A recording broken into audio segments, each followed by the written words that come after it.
Thank you so much for joining us. And today we will be talking about self-defense. Today you will learn how to walk, talk, and carry your belongings for best protection and how, where to attack if necessary. It's my pleasure to introduce you to today's presenter, Mariana Bodie, owner of Soul Harmony Therapies. Mary has over 35 years of experience in leading meditation, yoga, and breathing work. She is also a licensed massage therapist. Mary is known as a joyful healer of body, mind, and soul. Over to you, Mary. Thank you, Annie. Thank you very much. It's a pleasure to be here. It's my honor and my pleasure to serve you all in the realm of how it is that you care for yourself in the realm of protection. And not that protection is something that we need to be fearful of, just aware. I used this word a lot in the last seminar. This is the second part of a two-part mini series on women's self-defense. We're going to go over the last video, the part one. We're going to go over that briefly, and then we're going to get into what this part two is all about.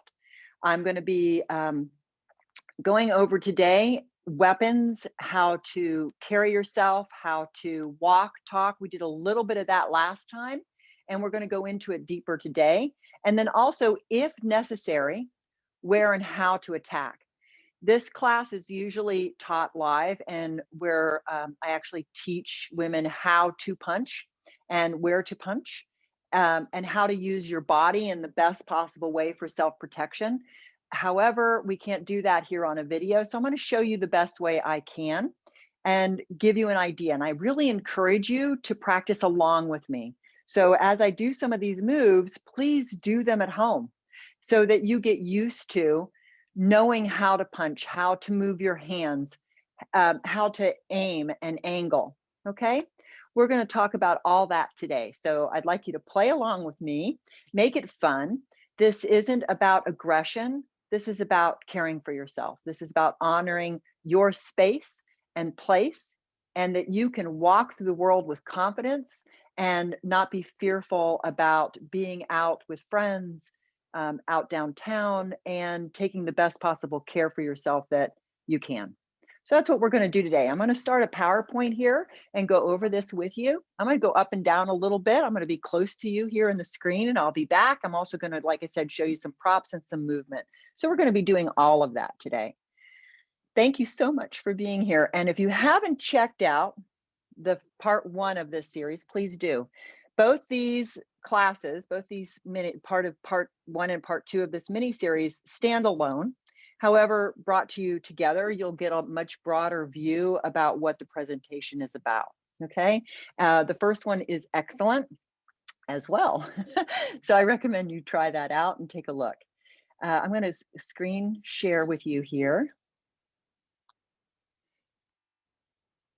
We're gonna go over a brief overview of the first part of this series. There's Women's Self-Defense class. Dragonfly Dojo is what I call this part of my business, where I teach movement, breath therapy, qigong, breath work, and all types of breath work, by the way. That wasn't in the demo or in the acknowledgement in the beginning. Two-part mini series. In the part one, how to become keenly aware of your surroundings for early detection, which is really the biggest thing about women's self-defense, or self-defense for anyone, is how is it that we avoid an issue, a potential issue. Second little part of part one is ways to avoid a potential issue. We're going to go over that again, like I said, a little bit today, much more detail in the part one of this series. Today, we're going to be again talking about how to walk, talk, and carry your belongings for best protection. How and where to attack if necessary. That's the biggie for this one.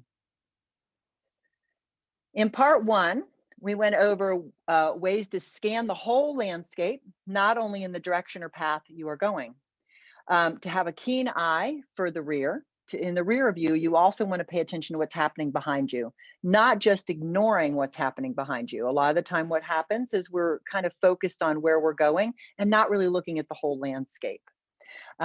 Possibility of being followed, allow others to go ahead of you if you feel uncomfortable with their presence. If you have any intuition that you're uncomfortable, pay attention.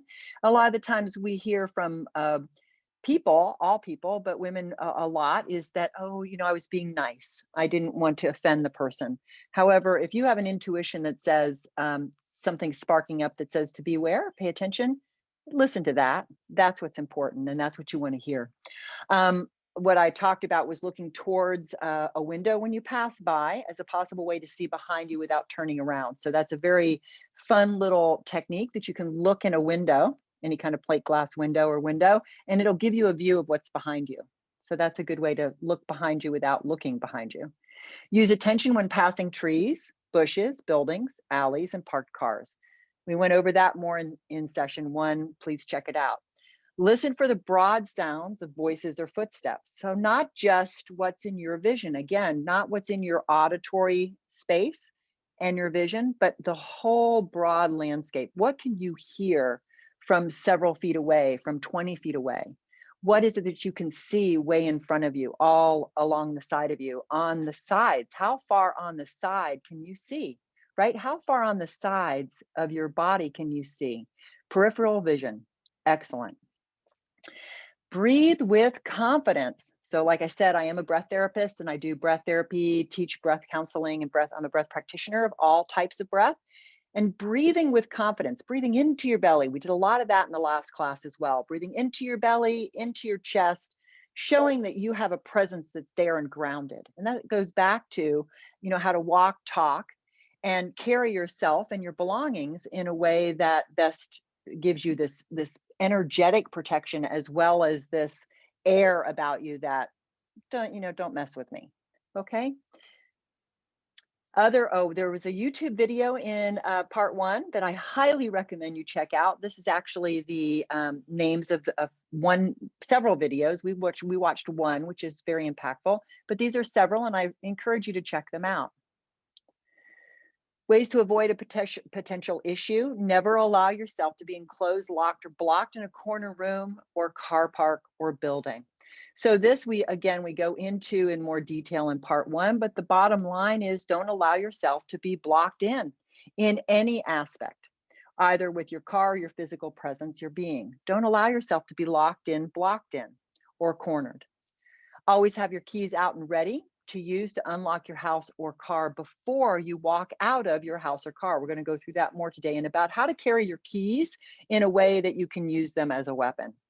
And then also we're going to go through some weapons that are actually keychains that you can legally, by the way, get on an airplane with. Doesn't have anything illegal for the airplane. Have keys in ready position and or weapon in your hand ready if needed. So weapon meaning this, I'm not talking about firearms in any way in this class. This is not my expertise, and it's actually something I know very little about. Weapons I like to have on me are things that are actually right with me all the time: my purse, my water bottle, my keys, and then also some very easy or small things that you can carry in your purse, in your pocket, that can be used if you need them. And again, breathe with confidence. As we're going through these movements, I'm going to say it again. Please remember that this is not about aggression. However, we're going to talk about this in a moment. If it comes down to you are going to have a confrontation and you feel fearful of your life or limb, you're going to be harmed in some way, then you want to attack to your absolute fullest, and preferably attack first so that you catch the person off guard. We're going to go over that more as well. But breathing with confidence, breathe into the ground, breathe through your whole body so that this presence gets larger.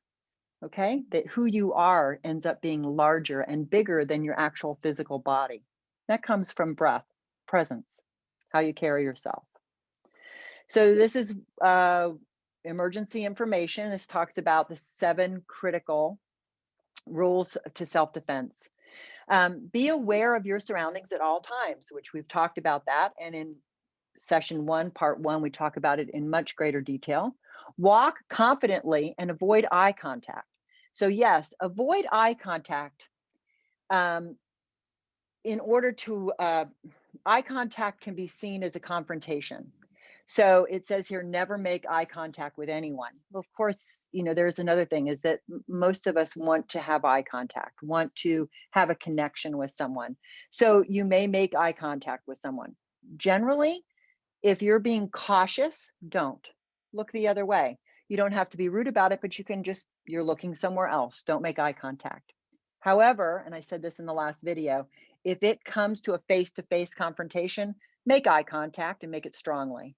In other words, I'm here, I mean business, and I'm here, I'm right there, I'm confronting you. Avoid confrontation. So the safest approach to self-defense is to avoid any potential physical confrontation. So that means, hey, it's all good. We went over this again in part one. It's all good. Thank you. No, I don't have any money. Never get your wallet out to give somebody money or cash, or they ask for a cigarette or a lighter, any of that. Do not open your purse. Nope, don't have it. Sorry, dude. Thank you. Whatever. And keep moving. And be nice. You can be nice, but strong. You're strong and clear. Nope, no thank you. Keep going. Other is running. If push comes to shove, you need to get out of there, walk very fastly, get to a public populated place as soon as possible, pop into a store, pop into a gas station, go up to somebody else on the street who looks like you feel like you could trust them. You have that intuition about this person, like, let me just go with this group for a moment. So you avoid confrontation, and if push comes to shove, run. As a last resort, attack first. The golden rule of any self-defense situation is the person who attacks is usually the winner. So attack first. If push comes to shove and you feel the need to attack first. And then if you attack first, then you must attack all the way. We're going to go over that today. In other words, you are doing this wholeheartedly with all of your body, all of your might. You are going to attack as if you mean it. So not that you want to stop this person and you want to injure them enough to stop them. So it's not about being nice and attacking. It's about attacking and stopping them, dropping them to the ground so that you can get out of there. So this little representation here of 7 critical rules shows you 3 primary places of critical strike zones, and that's eyes, throat, and groin area. So eyes, usually that's with fingers. Women who have nails, amazing. Goes, very sharp, very painful, stops somebody right in their tracks. Throat will actually stop the ability to be able to breathe. And that motion, we'll go over that briefly now, but we'll do it more, is actually with the palm right up into the throat, or you can punch in the throat. That is going to stop someone from moving forward. And this is really what you want to do. And then hitting in the groin area will bring somebody to their knees. There is an exception to this rule, and that is if somebody is very much intoxicated on some sort of drug that keeps them from feeling that. So that means that first strike may not do it. It may take several. So eyes, throat, and groin. If you can do all 3, that's what I mean. If you're going to attack, you're going to attack with all your might and with everything you've got in every single area. We're going to go over these areas a little more detail here in this second session. And we're going to talk about more than just the eyes, throat, and groin. Bottom line is there are some tender spots really all through the body. You can imagine that anytime you hit something, it hurts. So it depends on, if you're going to attack everything you possibly can, knowing the best spots to hit first. Eyes, throat, groin. Another one is right here in the nose. So we're going to learn that one today. This actually will knock someone out in a big way. It actually can kill them. So the motion of that is palm of the hand or punching. You're actually punching this cartilage of the nose up into the brain, and it can kill someone. In a self-defense situation, and saving your own life and limb, that's a reasonable act. that is a way to stop somebody who is very intoxicated on some sort of major drug. That would stop them. And so just saying, ears, there's something about popping ears. You can take somebody on the side of the ears and pop, I mean, really hard, pop really heavy. That will stop somebody, cause a headache, cause ear pain in a very big way. We'll talk some more about that as we get into this a little bit more. And yell for help. That's the other thing we're going to talk about today, is how to use your voice. A lot of the times when I teach this class with women live, what I find are two things. One is that a lot of the times, not always, but a lot of the times women have a hard time. I mean, we might be verbal, we might yell, but yelling as a way to like, stop, like really loud, we somehow that doesn't come out of our throat with the strength that I'd like to. And because this is a video, I probably am not going to scream as loud as I could because I don't want to scare you. However, we'll see how this goes.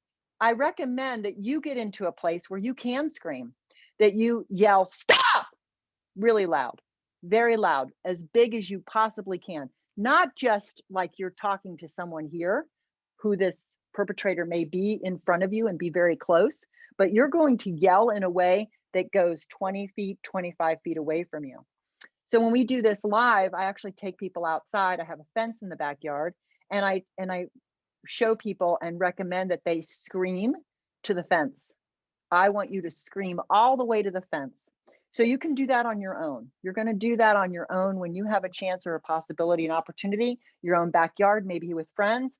Stop, and then yelling for help in your neighborhood may or may not end up with the police being called to your home, but help and stop. No, stop, help, right? That kind of, you want that yelling to come deep from in your body, not stop. You want it to be deep and forceful. So that's another place where you use your breath as a way to bring you the greatest amount of strength and power, is through your breath. Okay, through your breath, through your voice. We're going to use our breath in order to create that very strong voice. Okay, wonderful. So now we're actually into part 2. This is an overview, same thing again. We're going to go through weapons, and some of these I have here with me, some of them I don't. And I'm going to show you a picture here in a minute of what they look like. But this is a written example, a handheld flashlight with added features of a ridged edge on the end, or a stun gun. So you can actually get a flashlight that has a stun gun on the end of it. A Boston Leather Sap is actually something used by the Boston Police Department, and it's a piece of leather about this long. They've got a little weight to them, but they're not that heavy. They're not heavy by any means, but they've got a little weight to them. It's not just a leather strap. It's not just one leather. It's a covered piece of leather on both sides with like some sort of something inside of it that gives it some weight. Man, you hit somebody with that and they're going to know it. A Kubotan, I'll show you what that is. That's a metal piece, again, about this big. It has ridges on it. Ridges meaning not spikes, but like just ridges. And again, that's a way to hold something, can be used two ways. One is to hold it and hit with it, or to hold it within your hands and it strengthens your punch. Okay. There's a story about boxers years and years ago that before they wrapped up their hands, they would wrap nickels, a roll of nickels in their hand, in the palm of their hand. Then they wore their wrapping and their glove. Now their punch had a lot more strength to it because it had the nickel in there. So it's kind of like the same thing you're doing with a Kubotan. You hold that and that makes your punch much stronger. Like I said, it can also be used handheld because it's about this long. So you can hold a piece of it and hit with it. A cat knuckle keychain. They are fun. And I know a lot of women that have these. They don't look like a weapon, but they are, and they're very, very effective. And that's what I was speaking of, about a keychain that you can get onto a airplane with. Pepper spray is an obvious one. A lot of people have pepper spray, use pepper spray for their cars, have it in their homes, but pepper spray, whistle. Every woman needs a whistle. In college campuses now, they usually give women whistles. Whistles are also excellent when hiking. So if you're a hiker or like to be out in the outdoors, a whistle is going to alert anyone that there's an issue. Wasp spray. Wasp spray is fun. The reason why we have wasp spray here is it's excellent for long distance. Wasp spray is meant to shoot down a wasp nest, which is 20 feet. It shoots up to 20 feet. So I carry mine in my car. I don't have it at home. I don't carry it in my purse, but because it's a bottle, I've got one here where I'm going to show you. But wasp spray is excellent to have in your vehicle. For some reason, your car breaks down. You're seeing something you're not liking approaching your vehicle. You have this wasp spray for which you can actually spray somebody and stop them long enough to surprise them. You spray them absolutely in the face. It's a chemical. It will stop them, and then you can use other weapons or run, yell, scream, get away, okay? And then a stun gun. Those are also very common. I am not a big stun gun person unless you're going to get a heavy duty one. I've had experiences where I have seen young men make a game out of stunning each other with a stun gun. Like, that's like, oh, I feel that, and doing it back and forth. It's not particularly a very strong weapon. I think pepper spray is actually better. And pepper spray, you've got distance. Stun gun, you have to be very close proximity. You're trying to be effective and be as far away from the person as possible. That's where the wasp spray comes in, which is nice. And the other ones, this handheld flashlight I'm going to show you they can be quite long. And again, that's not something that you generally are going to carry in your purse. However, I do have I'm not sure I have that here. I have a little flashlight I do carry in my purse that has little spikes on the end. And again, I've gotten into many a plane with that and never had any questions. So it's a little flashlight that has two uses. It can be a flashlight when I need it. And if I have to, it's actually got three uses. I can hold it in my hand and it becomes a weapon very easily. Also, like I said before about the nickels and the Kubotan, is you've got something in your hand. It's going to make your fist much stronger. Okay, very good. These are our pictures. So here is a flashlight with a stun gun on the end. Whoops, didn't mean to do that. Here's and there's those ribs I'm talking about. This is the smaller flashlight. Here's another one. This one has the ribs or the edges on both sides. So you can see it on the front light side and also on the on-off side, the switch. And this one has it in the front. This is nice. This has got a very nice handle to it because you can really hold on to that quite well. And then this one, it's got some length to it, but it's not extravagantly long. It would be excellent for home use to have in your home. And it does have a stun gun on the end of it. Here is a Boston sap, a Boston leather sap. You'll see old movies where they are using these. The policemen, the old time Boston policemen, I think they may still carry them in their hands and use them as a weapon without using their firearm. And this is a Kubotan. So this is that metal. This is also a keychain. So it works as they usually are sold as keychains. We're going to go over keys as weapons as well. Kubotan is this. It's probably about 7 inches long, about 7 inches long as a Kubotan. They're nice to have. Here's the cat Knuckle Keychain. Isn't that cute? So cute, comes in different colors, and you can see right there how you're using that. So what would you do with those cat ears? Eyes are perfect.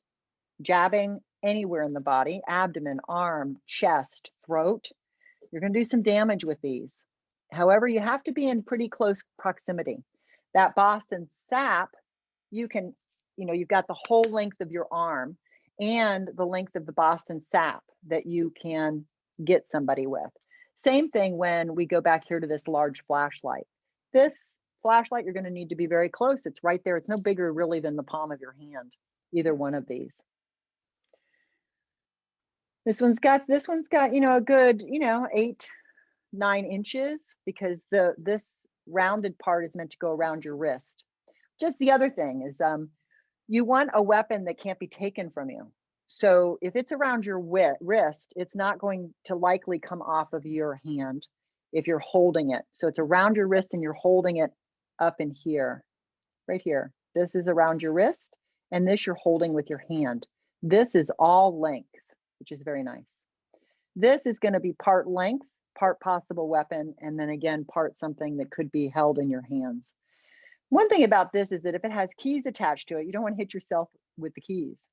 You can use this and hold it and use it to punch. And also, if you have, I prefer to have the keys this way. You can also use it as a way to slap somebody with the keys and scratch them. Okay. Once again, going back to, this is about joyous protection and not about fear. Okay. There's your cat Knuckle Keychain. I think these are super cute. The first time I saw these, I couldn't, just like, yeah, that's, I like this. I don't have one, however, but I do really love it. I think they're great. A lot of my friends do. And here's a couple types of pepper spray. Pepper spray sometimes has some distance to it. One thing about pepper spray is you have to be aware of the wind. If the wind is coming towards you, you're going to spray somebody with pepper spray and you're going to get all of it, possibly. Definitely some of it, depending on which way the wind is coming. So, pepper spray is one of those items that, you can't ask the perpetrator to move so that he's in the right direction of the wind or the breeze. So this one, this one's meant for more feminine, it's pink, and it is a keychain. So that's kind of cool. And I believe this one is actually a keychain as well there on the bottom. This one says it's maximum strength. And pepper spray, I'm going to show you a couple that I have here. Comes in a variety of ways of having one. It's not particularly my favorite. So actually the two pepper spray that I have here actually were gifted to me by a friend. A whistle. There's your whistle. Like I said, every woman would be best served to have a whistle. No matter what, that I like to have on my keychain. That is very excellent to have on your keychain. Whoops, I missed the wasp spray. And here's wasp spray. 20 feet jet spray, non-staining, but lots of chemicals, lots of good chemicals. Caution, do not get it in your eyes. Do not get it in your mouth. Don't drink it. This is a major surprise factor. Wasp and hornet spray, very good. Here's stun guns. These are actual feminine, made for, oh, I did that again. I apologize. Pink, they're made for women. And, this little one here is really made for the feminine hand. This one as well. You can get them bigger. And like I said, stun guns are not particularly my favorite because I have seen people make a game out of it. So unless you're getting a very heavy duty one, a major one, the ones that the officers use, which I honestly do not know if they're legal. I don't believe they are. They shoot out wires that connect and actually keep the electricity going. That's intense. This is more like a hit and zzz, and then you're retreating. Now you can leave it there for a little bit, but I don't know how effective they are. If you're going to go with a stun gun option, I would do your research. I highly recommend doing more research about stun guns if you're going to do that. And I apologize for not knowing if I don't think the ones the officers use are legal for street use. Now, here we go, on hand and handy. This is what I like. Walking, most of the time we're walking from point A to point B. We've been out to dinner with friends, we're hanging out, maybe you've had a glass of wine. I do recommend that no matter what, you get used to paying attention to your surroundings. Make that part of your daily activity. During the day, when you're not out with friends, when you're not having wine, when you're not doing these things, make it so that you have your awareness about you. that you're paying attention so that it becomes natural to you. When you've been out to dinner, you've had that glass of wine, you're walking back to your car, it's natural for you to pay attention to what's happening around you. What is going on? Look what's going on. Pay attention to what's happening in the bushes. Who's following you? Who's around? What's the broad view? Because now you don't have that Boston Sap in your hand. You don't have I'd like to think you may have the keychain in your hand. You're going to have the keys in your hand no matter what, because that's now something that's going to be part of your daily routine, day or night, no matter where you are. You leave the house, before you leave the house and shut the door, you have your car keys in your hand. You live in a great neighborhood, never had any issues, I don't care. I'd like you to have your keys in your hand. You get used to that. Then from the place that you're going, your work, the mall, which I don't know, you go to the mall, you go to dinner, you're at a friend's house. Once again, you're going to have your key in your hand before you get to the car, ready to open the car door. Same thing when you get in the car and you're in the car and you're coming out, you're going to have the house key ready in your hand so that you can go right to your house door and open the door with no issue. You don't have to fumble around. Keychains are an interesting thing. So I like keychains to be big enough that I can see, that I know I can get to very quickly. So I actually have a little basket of props here. And here's one set of keys. I'm going to show you all the keys that I found handy around. So here's one set. It's big enough to make it so there's like quite a bit going on here. I got keys upon keys. And then I have this one. I have two vehicles, so this is another set. They're big enough, but honestly, I like bigger. I have a friend who has a big ball on her, like one of those big fuzzy balls, so that when she opens her bag, it's right there. That was how my mother used to carry her keys. And then these are my most extravagant right now. So it's got a little leather fringy thing on the bottom. And this I can find very easily in my purse. Sometimes I'll even carry it and have it in my pocket. So in the pocket if I'm wearing pants or blue jeans that have a pocket, or in the pocket of my purse. However, so that I can get to it very quickly. However, whenever I'm going from place to place, I'm going to have my keys in my hand and I'm going to have the key out. So now I have the key. If you look at this picture here, I have the key ready to go if I need to, just like those cat eye, those knuckles, those knuckle ears. This can now become a weapon. Jab, throat, eye. Okay, right in here will definitely get somebody in a big way. Okay, that will stop someone immediately. And you can see here, a lot of the times we've been told, especially years ago, to keep our keys in this kind of gig, like put them in between your fingers. This is actually a problem. This is problematic to do this kind of thing. So I would like, your best bet is to have one key out, preferably your longest one, your longest key, or to carry them in your hand and now they become a stabbing weapon this way. Okay, so that gives you a little idea about how to use keys, right? Okay, or with your finger. Okay, that's keys. And then we have a water bottle. Think about that. So not your disposable plastic water bottles, but I carry a nice big, heavy duty water bottle. And this water bottle is, especially if it's filled with water, but even if it isn't, is a very good weapon. So smack anywhere, especially on the side of the head. One of the things that, one of the ways to knock somebody out is to actually, that's how boxers do, is to actually knock somebody in the jaw. It's a perfect sweet spot for which anywhere in the jaw here, right here at the jaw, TMJ, the temporal mandibular joint, to actually hit on the side there, or uppercut right in here. That's going to very possibly knock somebody clean out. The idea is actually to come up from the upper this way and up through diagonally through the jaw. That knocks somebody out and can very likely knock them unconscious. So hitting somebody with a water bottle that way, wham, will definitely do some damage. Okay. And then we have this boot here.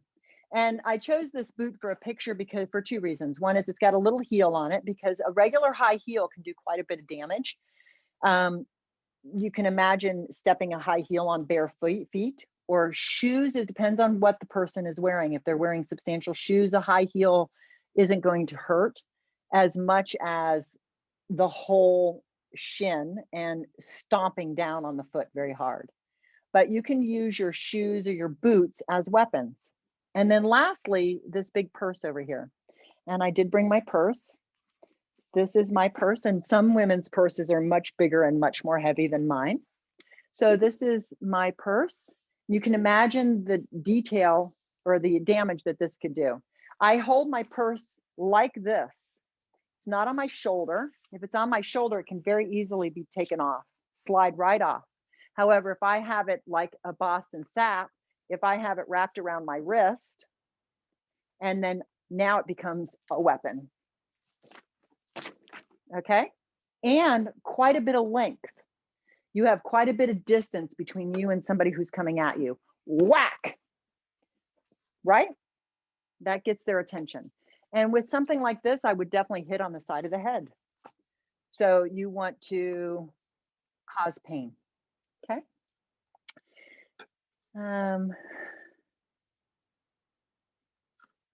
Stop, okay? That's what that hand's for. So if somebody's coming towards you and you know they're coming at you aggressively, this is where we get into some physical stuff, and I actually recommend you stand up and play with me. So if you're in the house, go ahead and scream with me. Stop! Don't let anybody near you. Stop! No! So you're letting somebody know you're boss, and that's when you want to make eye contact. See how she's looking straight forward? She's not looking away at this point. At this point, she's letting you know who's boss. Don't come any nearer. Don't come any closer. I know what I'm doing and don't mess with me. That's what this is about. This is how to punch. We're going to get into the physical stuff right now. So how to punch. You do not have your hand like this. This is asking for a broken thumb. You have your hand with your thumb not tucked under. This will definitely break your thumb, this kind of action. But having your thumb bent around. So you want, and also see how her hand here is kind of crimped in, right? Like that. No, you want a good grip. Like my fingertips are actually much further down the palm than here. There, you want a good tight grip, okay? However, you don't bend them in like, you know, it's not a 2-point thing, a 2-point motion. It is a 1 motion. It's easier that way. And then your thumb goes in front of your knuckles, not on the side and not tucked in ever, okay? And then where you're gonna hit, I don't know if I have that slide here. No, I don't. Where you're gonna hit is where the flat part of your hand is, flat. So like this. And one of the things, before we get into this, I'm actually gonna go over this with you. So when you hit, you don't wanna hit the target. You wanna hit past the target. So if you're aiming, if you, let's say this is somebody's solar plexus, which is one of the places that's very good to hit. In the solar plexus, that's the area of the stomach right here. So we talked about eyes, throat, and groin area. Also the stomach, right at the top part of the stomach will double somebody over. It'll take the wind out. Actually, that's how Houdini died. He was punched in the stomach when he wasn't prepared and it killed him. So Houdini from years ago, I don't know if you all remember him, he was a master magician. We talked about ears, slapping ears. We've talked about the jaw. We've talked about the nose, slamming up the nose, okay? So with fist, right up there or palm, okay? Right in here, this little notch, that will do quite a bit of damage. Throat is even better, okay? So those are some hot spots. However, when you hit, you don't want to hit the throat. If you're aiming for the throat, You want to hit past the throat. So it's called follow through. So you're not just hitting the throat, you're hitting as if you are going all the way through. Okay. And that I like when we do it live, I actually hold a pillow, and sometimes we've had punching bags, depending on where we've done this class at a martial arts studio. But holding a pillow for somebody and letting them punch through. Okay. Or, I've also done it like this. However, you doing it yourself, hold the pillow. Here's the pillow. I want you to punch through it. Stop! No! Right? That's what you want. Yelling and going straight through. So when you're punching, and one of the activities, this is a martial arts training, is to actually learn how to punch. And the training part is you get into what's called a horse stance. Your palms are at the side of your hips and you're punching from your hip. So it doesn't just come from like here, you're not coming from your arm, you're coming from your whole body, right? So from the side, it's not just the arm, it's your whole body and your whole weight. Wham. Okay. Put some power into it.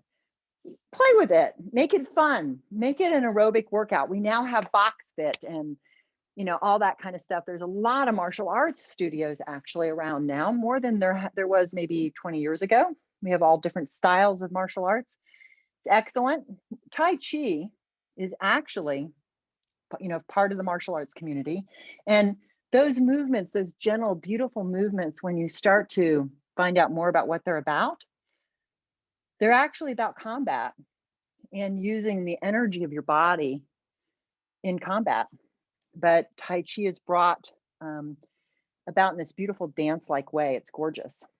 I recommend Tai Chi or Qigong if you can find a class near you or something that you'd like to do. I will actually be doing Qigong classes online here, so you can contact me if you'd like. So that's punching, okay? Punch like you mean it, and like going back to that 7 primary concerns is if you're going to attack, you're going to attack with everything you got.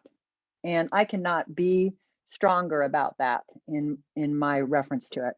So this is going to talk to you a little bit about ways to attack and where. We're going to go a little bit more into that. And this is kind of what I mean by anything really can be a weapon of your body. So if you notice here, so it's showing you fingers, right? Can be used on the throat, can be used in the notch here, can be used in the eyes.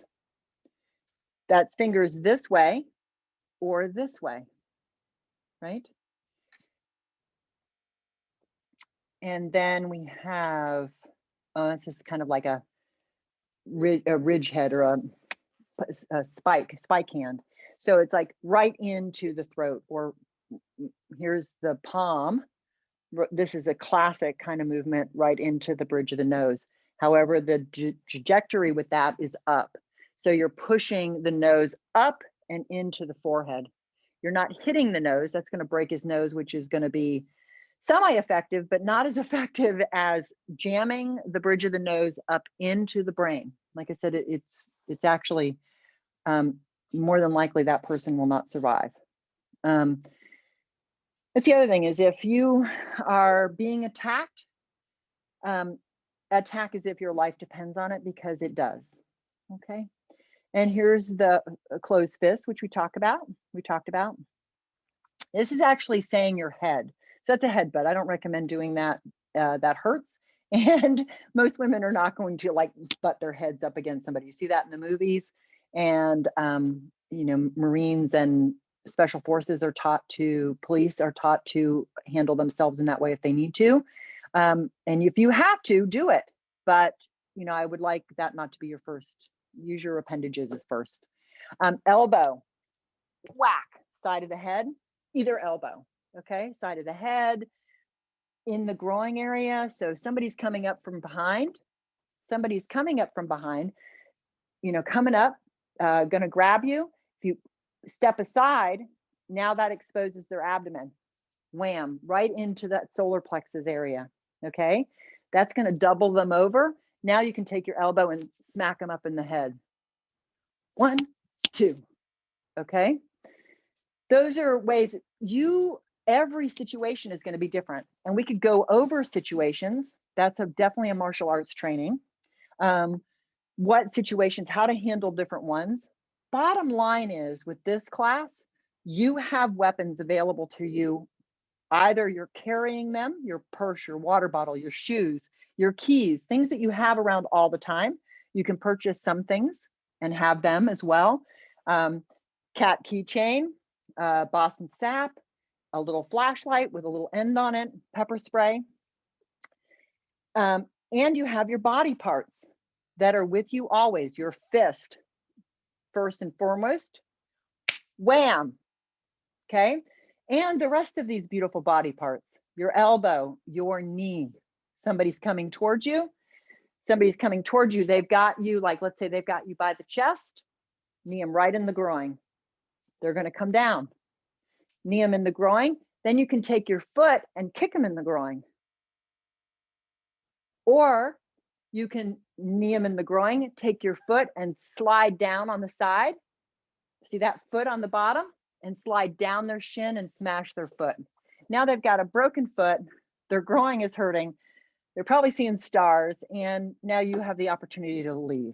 And in the meantime, you're screaming, stop, no, help, okay? The foot there, the heel, is your best option.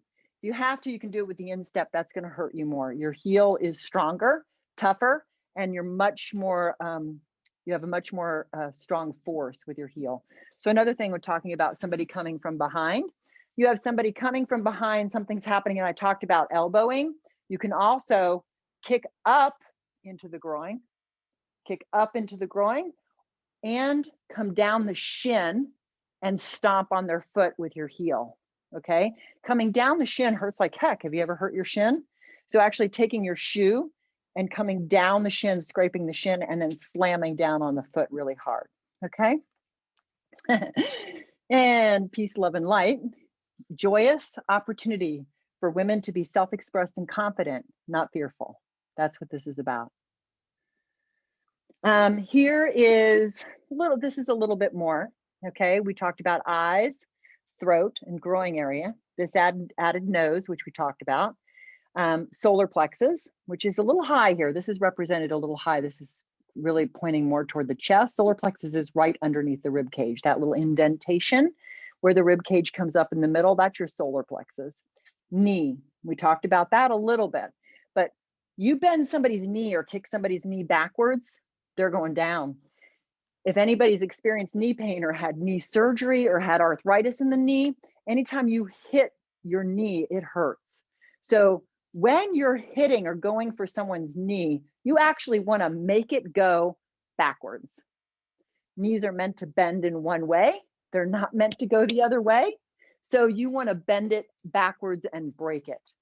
In that respect, that person's not going anywhere. I don't care how high they are on drugs. They're not going anywhere. So knees are excellent. Okay. And these are things you can kind of practice, play with or get an idea. That's what martial arts is about, is you're imagining an attacker and what you would do. And in martial arts, you're actually learning specific technique. These are talking about weak points of the human body. I don't know how well this comes out on here. It does okay. But this is giving you more, right? So each one of these slides is going to give you more and more. So the first one was eyes, throat, and groin. Then we added nose, solar plexus, and knee. Okay. And you can hit with other things than your fist. You've got your elbow, which is excellent. Think about bony protrusions as being your best bet. So fingers are going to be less strong because they bend, right? You could break your finger doing that. It hurts to hit someone or something. You will feel it if you hit something that's hard. You have your elbow, your knee. You can use your knee, your foot, right? We talked about your head, but I don't recommend it. And then different aspects, your palm, again, bony protrusion, right? So the bonier, the harder the bone, the more damage you're going to do, okay? And then this talks about other areas that also can be very painful for someone. So we talked about the ears. This is the larynx, the throat. Below the sternum, that's where I'm talking about with the solar plexus. And also that other picture, this is just saying it in a different way. Elbows, again, if you can break somebody's elbow, make it go backwards, opposite of the way it's meant to bend is what's going to cause the pain and dysfunction, and stop them. Wrist is if you break somebody's wrist. That's a little bit more of an advanced technique, learning how to break and twist someone's wrist. Kneecaps, we talked about kneecaps. Excellent. Bending those knees the opposite way, they are not going anywhere. Genitals, we talked about that. It says accumulation of muscles and nerves in the lower abdomen. So yes, not one of the most impactful as far as I am concerned. Back of the skull, that's another kind of higher move because you would have to be behind somebody. Neck, however, you know, there is, if you can get on somebody's neck and smash down on their neck, excellent. Elbows. So the reason why it's showing the elbows different here, elbows in the front, there's sensitivity in the bend part of your elbow. So if you squeeze or hit somebody there or step on them there, that's going to hurt. Most impactful is going to be if you can bend the elbow back the opposite way. That breaks bones and that will stop. Kidneys, excellent. Kidney strikes are another very damaging strike and will stop somebody. It hurts big time to have your kidneys punched. Back of the knees. One of the things about back of the knees is it's a way to get somebody down. So if you hit them in the back of the knees, they're going down. Their knees will bend and they'll go down. So if you happen to find yourself behind someone in this altercation and you can get to the back of their knees, excellent. And then the Achilles tendon, you know, who was it? Troy died from an Achilles tendon strike. So Achilles tendon is in the front and the back. I mean, the shin, it doesn't talk here about the shins, but the shins are very impactful. The Achilles tendon only lives in the back. However, it's affected by the front as well. So anywhere here in the front or back around the area of the ankles, and then the tops of the feet. It doesn't show that here. I think it will in the next slide. This one's a military slide. See here, we talk about instep here, shin, growing area. This is the inside of the thighs. That's a, you know, yes, definitely. Talks here about the difference between vital points and nerve points. So these inner thighs are nerve points. In other words, it will hurt. Nipple, medial nerve, that's that inner elbow, okay? Sciatic nerve, that's lower back, that's low back. You strike at the low back, you're going to hit that sciatic nerve, and that very well could take someone out and down. Skull, back of the neck, this gives you an idea. Spine, anywhere along the spine. Radial nerve, here's the kidney. So this is talking about vital points. Hamstring, you know, yes, but not so much. Bottom line is, you look at this, you can pretty much hit somebody anywhere and it's going to do some sort of damage. However, it's good for you to know what's most impactful. So here it's talking about front of the shoulder, armpit, right? We'll go back to what we said in the beginning, which is eyes, throat, and groin. And then I like to add nose, solar plexus, knees. And that's really your strike zones. That's what you want to use if you are heading toward a strike. If you're having an altercation and you have to attack, then attack and attack with all your might and with everything you got. Your palms, your fist, your elbows, your feet, your boots, your purse, anything you got. And screaming the whole time, okay? It says here, if you attack, attack first and attack all the way. Attack with everything you got. Hit like a girl, I love that. Because when you teach women to fight, they're fierce fighters. They're incredibly fierce fighters once they know what they're doing and they have the confidence to do so. So the excuse to hit like a girl doesn't fly. once a woman knows what they're doing, they are very, very fierce fighters. And they have found this out in combat. In military combat, when women now are becoming more, it's usual for women to be in combat, however you believe about that or whatever, they are finding that women are quite fierce when they have the opportunity, and are trained. Have fun, be safe, walk with confidence and awareness. So that's really what this whole class is about, is how is it that we can bring you into a place of walking with the greatest joy and confidence that you are as a woman here in this world, being able to be completely here, completely aware without fear. Women have walked with fear for a very long time, and I'd like to change that fear to awareness and ability, so that we know that we have the ability to take care of ourselves if we need to, and that we can avoid a situation by being smart in the present moment, being aware in the present moment. That's really what it's all about. I think that's the end of our slideshow. Yes. Yay. So thank you. Questions that I usually get with this seminar are, how do I get used to doing this? How do I practice?